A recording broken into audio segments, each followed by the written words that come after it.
5واں عنوان ہے مشترکہ کاروبار والے افراد پر قربانی کا وجوب۔ وہ کیسے قربانی دیں؟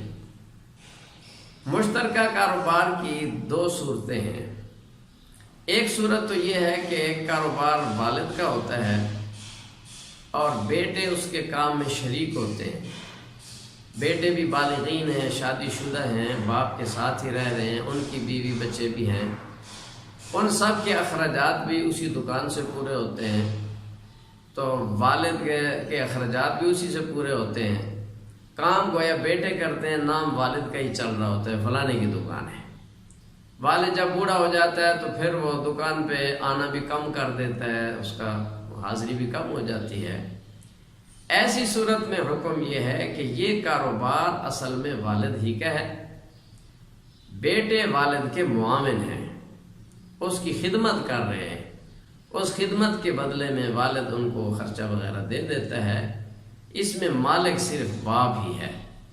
لہذا ان بیٹوں کی اس دکان کے علاوہ کوئی علیحدہ ملکیت نہیں ہے، کسی کے ملک میں کوئی ایسا پلاٹ یا اس کے ملک میں کوئی اضافی سامان نہیں ہے، تو پھر قربانی صرف باپ پر ہوگی، بیٹوں پر قربانی نہیں ہے۔ البتہ ان بیٹوں کی جو بیویاں ہیں وہ اگر صاحب نصاب ہیں تو بیویوں کی قربانی ہوگی۔ اور اس ضمن میں ایک بات یہ بھی سمجھ لیں کہ عورتیں بسا اوقات کہتی ہیں جی زیور تو ہمارے پاس ہے، سامان تو ہے، پیسے نہیں ہیں، قربانی کیسے دیں؟ یہ پیسے نہیں ہیں تو یہ تمہارا مسئلہ ہے، کچھ سامان بیچ دو، زیور کا کچھ حصہ بیچ دو، کسی سے قرض لے لو، خامن سے ہی قرض لے لو، قربانی تو بہرحال کرنی ہے۔ تو بیٹوں پر اس صورت میں قربانی نہیں ہے، بیٹوں کی بیویاں اگر نصاب کی مالک ہیں ان پر قربانی لازم ہے۔ دوسری صورت ہے مشترکہ کاروبار کی کہ چند افراد آپس میں مشترکہ سرمایہ کے ساتھ شریک ہیں، چاہے وہ بھائی ہوں یا بھائی نہ ہوں، ان میں سے ہر ایک کی علیحدہ ملک شمار ہوگی۔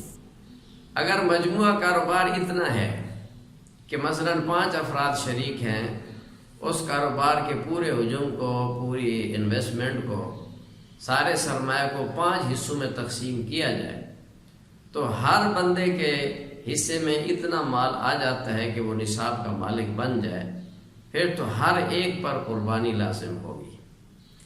اگر 5 حصوں پر تقسیم کرنے کی صورت میں کسی ایک کا بھی نصاب مکمل نہیں ہے، مثلا آج کل 52.5 تولے چاندی کی مالیت کوئی 50-55 ہزار ہے، 5 حصوں میں تقسیم کیا تو ہر فرد کے حصے میں 40-40 ہزار آ رہا ہے، اور لیکن مجموعی طور پہ وہ نصاب بنتا ہے، مجموعی طور پہ تو نصاب بن گیا، علیحدہ نصاب نہیں بنتا۔